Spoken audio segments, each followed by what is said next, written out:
This week, we finally get a real look into Acca and other Acca's past, along with the horrors that come with it.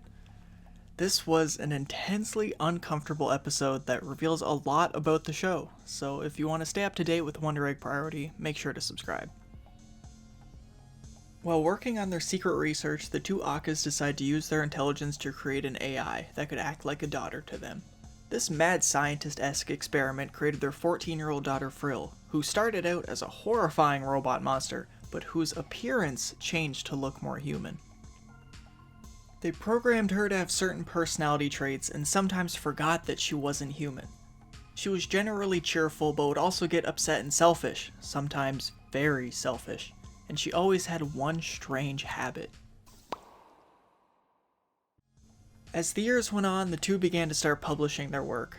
Acca and other Acca met a young woman at one of their events who had a keen interest in Acca. Her name was Azusa, and she quickly became the love of Acca's life. He began to spend more time with her and the company than he could with his partner or Frill. As he grew more distant and eventually got married, Frill asked other Acca if she could make a friend.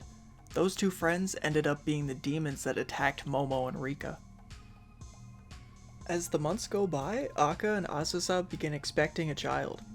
Looking to both eliminate the possibility of getting replaced by a prettier daughter and also reclaiming her spot next to Acca, Frill attacks Azusa in the bath, killing her and nearly killing the baby. Because of this, Acca throws Frill into a locked box in their shed, but as a crazy AI tends to do, she doesn't understand how she did anything wrong.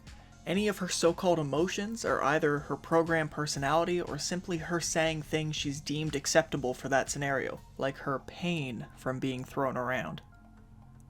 After what she's done, there's no way Acca would let Frill near his real daughter, Himari.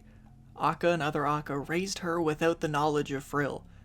She was just like her mother until she got to around the same age as our main characters, and then...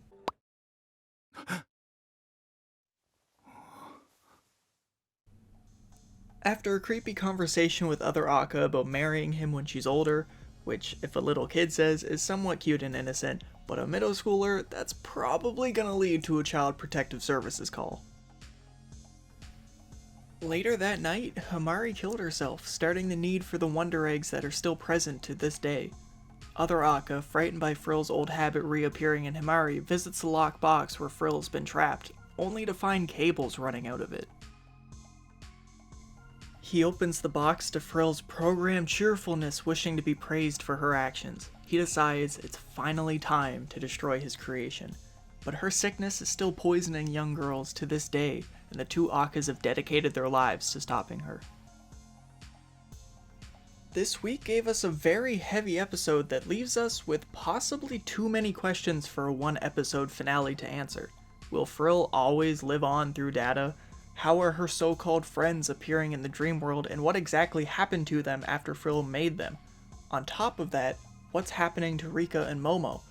I'm sure next week won't really be the end of this series. Thanks guys for watching this channel, TheDubbedCasual. I'm Derek Snow, voice actor. Be sure to check out more of that and why I love and 1am anime videos. Have fun! Ooh.